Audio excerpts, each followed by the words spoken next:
10 years ago, I fell in love with James, a guy 2 years my senior in high school. At 16, I became pregnant and, against my parents' wishes, decided to have the baby. After living happily with James for 10 years, his untimely death forced me and my children to return to my parents' house. There, my sister Linda treated us like a burden. The man Linda ended up marrying was someone unexpected. The concept of a destined love and soulmate. When you encounter such a person, can you really defy that destiny? I met my soulmate when I was 16. Now at 26, my name is Mary. I'm a single mother with a 9-year-old daughter and a 7-year-old son. I met James, my destined partner, during my sophomore year. He was a senior at the same school, and the first time we passed each other in the hallway outside the staff room, we both felt something and turned around to look at each other. It was an eternal moment. Hard to explain, but that's how it felt. That's when we fell in love. James said, "You might think this is weird, but I think I'm going to marry you." It didn't sound weird to me. I felt the same way. I was just an ordinary 16-year-old, not particularly beautiful, just healthy, but at that moment, I felt like the protagonist of a story. James, talented enough to have guaranteed admission to a state university, said, "We'll have to marry while I'm still a student, but let's get married right after you graduate high school." Right after he said this, I found out I was pregnant. This was during an important winter of his senior year. James decided to skip college and work for us and our child, despite strong opposition from his parents. His father, Robert, a high-ranking executive in a large company and quite wealthy. "Mary is only 16. What about high school? Don't be swayed by fleeting emotions. Think about the future," he said. "Why not consider marriage after graduating from college? It's obvious you're going to struggle, getting married and having a baby at such a young age." His mother, Patricia, opposed too. "It can be taken care of discreetly at a hospital I know of." When Robert suggested, James and I defied our parents and decided to marry and have the baby. Now that I'm a mother, I can understand the feelings and words of James's parents. It might sound selfish, but if my child came to me with such a story, I'm pretty sure I'd be opposed too. But back then, for us, there was no other choice but to have and raise a child together. And even now, I don't regret that decision. Leaving a note for my parents, I quickly packed my bags and slipped out of the house, heading towards Boston. We didn't leave without a plan. James had been in touch with Richard, a mobile game app developer since middle school. We decided to rely on him. "No way. James was in high school, and his girlfriend too, and pregnant? That's crazy." The man we turned to was over 30. "This is a mess. I knew you were young, but I thought you were over 20. If I'd known you were high schoolers, I would have stopped you, but I can't just abandon you now." Richard said, troubled. He let us stay in his condo, which also served as his office, and even became our guarantor when we rented an apartment. Under the condition that we contact our parents eventually, James and I both sent postcards without our address saying, "We're doing fine, please don't look for us." James started helping Richard with game development. "What? James was still in middle school when he came up with that idea? That's impressive.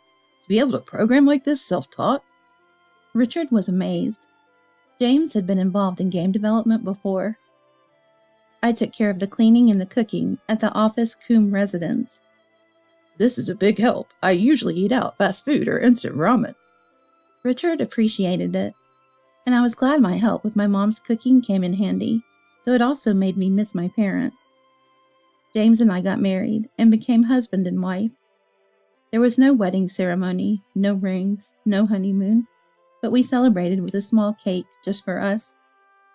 We had a daughter and sent a postcard with a family photo to both sets of grandparents.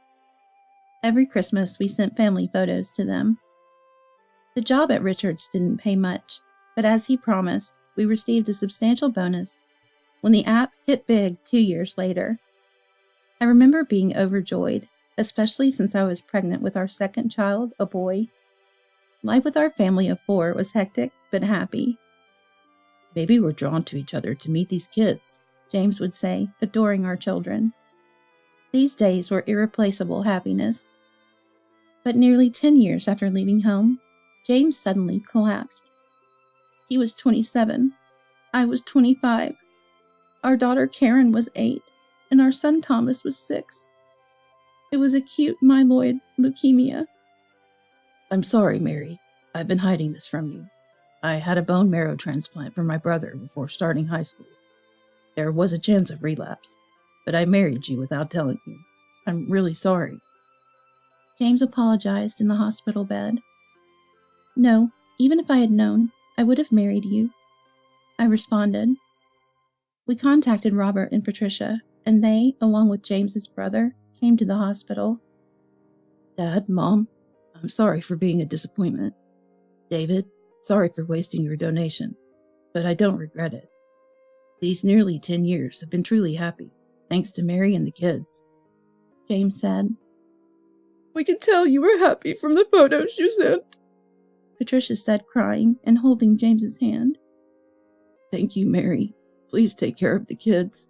Karen, Thomas. I'm sorry I won't see you grow up. Thank you. Those were James's last words.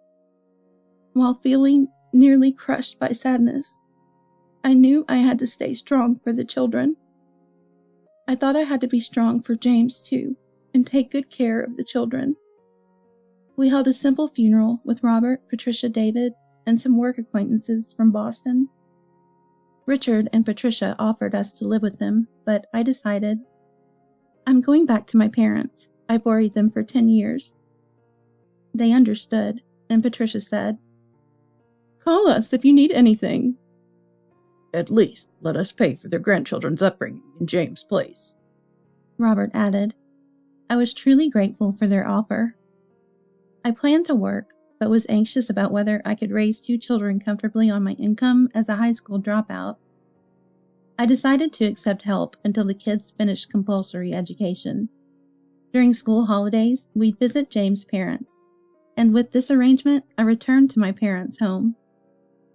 I had informed them by phone, but after 10 years, my parents warmly welcomed me back. My mother, Barbara. I never expected to suddenly have 2 adorable grandchildren. She tearfully embraced my children. My father, William, said, You've been through a lot. You've done well. I couldn't stop my tears. However, my sister Linda was cold. You have some nerve returning. After you left, we had our own troubles. Saying this, she didn't even show a smile to the children. Linda, 3 years older, was always more beautiful and smarter than me, and often looked down on me. She was attending a prestigious private school when I left, and resented me for spreading rumors about her sister eloping at 16. Linda, now 29, has been working at a prominent local company for 7 years, and is anxiously engaged in matchmaking activities. You think you can raise 2 kids properly after dropping out? It's just troublesome having you back. She often criticizes me. She was also upset about giving up my room, which she used after I left. Therefore, the children didn't warm up to her. Karen, my strong-willed daughter, would ask Linda uncomfortable questions like, Aunt Linda, aren't you getting married? Linda disliked being called aunt, snapping at Karen. Can you stop calling me that? Suddenly having a niece or a nephew is annoying. To which Karen replied, But you're an aunt. What else should I call you? Leaving Linda speechless. Although I felt guilty about the kids changing schools, they adapted quickly and were cheerful about attending their new school. During the summer, they stayed with James's parents. Robert, Patricia, and David, who spoiled them a bit too much, making them very happy with various outings and gifts. When I visited James's family, they were eager to hear about our life in Boston, and I would lose track of time talking about James. James' older brother, David, was unlike James. While James was almost too slender, David was muscular, with only their eyebrows looking similar. David, lively and strong-willed, contrasted with the gentle and laid-back James. He was a great storyteller, often making me and the kids laugh. About 3 months after returning home, "You come back with 2 kids, don't work, and leech off us? But then again, what decent job could a dropout get?" Linda confronted me. Seeing the situation, my mother interjected. "Mary has been contributing to the household expenses properly. You, on the other hand, haven't given us any money since you started working. Can't you be a bit kinder to your sister, who's grieving the loss of her beloved husband?" She chastised Linda. "What? She isn't working, is she?" It might have been shocking for Linda. In fact, right after I returned to my parents' house, James' parents had transferred $5,000 to my bank account for child support, and they said they would transfer this amount every month. I said, "I can't accept so much." But they told me, "Having money is not a problem, Mary. Instead of going to work, we want you to stay with the children, for James, too." Hearing them say for James too, I couldn't say anything more. At home, I contributed $1,500 for our expenses, kept $500 for ourselves, and saved the remaining $3,000 for the children's future. Only my mother knew the exact amount. "And Mary helps around the house too. She does more cooking and cleaning than I do," my mother added. "So what? I'll be married soon." Her argument didn't make much sense. I thought it'd be good for her to learn cooking if she was getting married. "Linda, if you're getting married, maybe you should learn cooking from Mom," I suggested. This seemed to hit a nerve, as she snapped. "I don't need your concern. I'm attending cooking classes, and I don't need to learn your poor-style cooking." My mother got angry. "Sorry for the poor cooking, then," she said. Despite the tension, Linda's successful matchmaking was a good thing. Soon, Linda's marriage was arranged, with a doctor 3 years her senior. In a rare good mood, she said to me, "Mary, I hate to say this, but can you not come to my wedding or reception?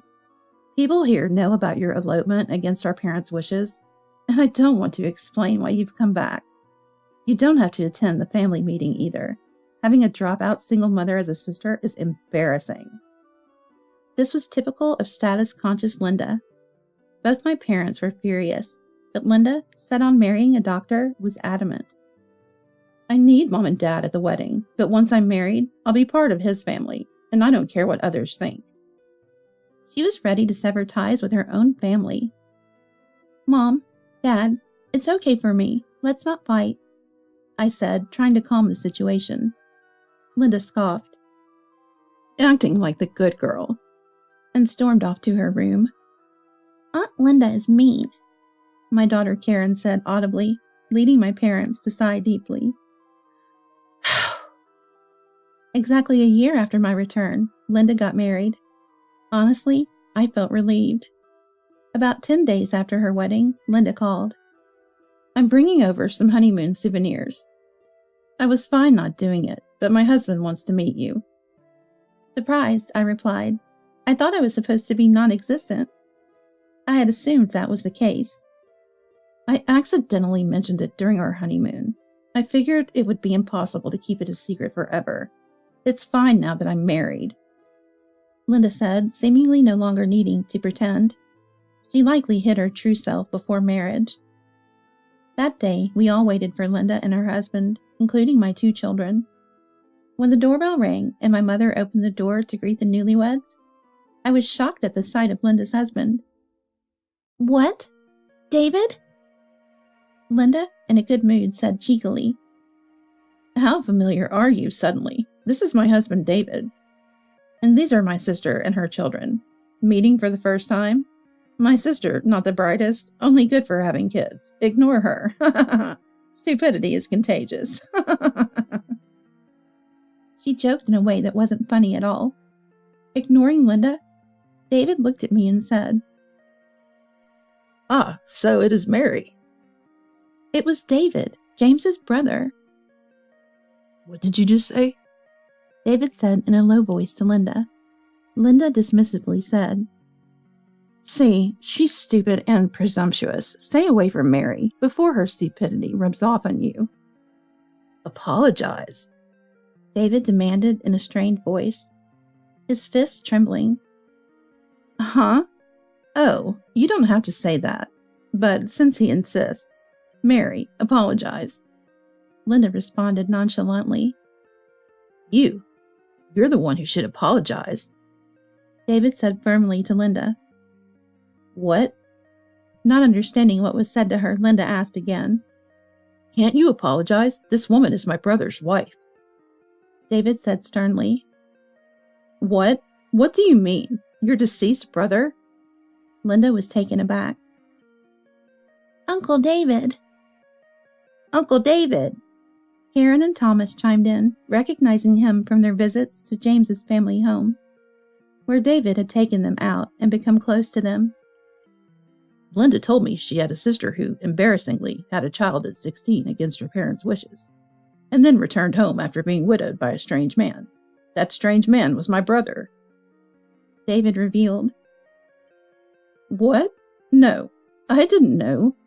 Linda was shocked. Why wasn't Mary at the family meeting? Why wasn't she invited to the wedding or the reception? David pressed.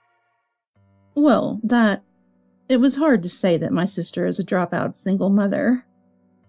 Linda stammered. I couldn't help thinking how this awkward situation could have been avoided if we had met at the family meeting. Indeed, both my brother and Linda's sister took risks, but my brother passed away saying he had been happy for 10 years. Mary and the children made him happy. Linda, you've insulted my brother, too. David's anger was unabated, and Linda was in tears. I'm sorry, I didn't know, she said. What you said earlier about your own sister, I've lost confidence in our future together. David continued, still angry.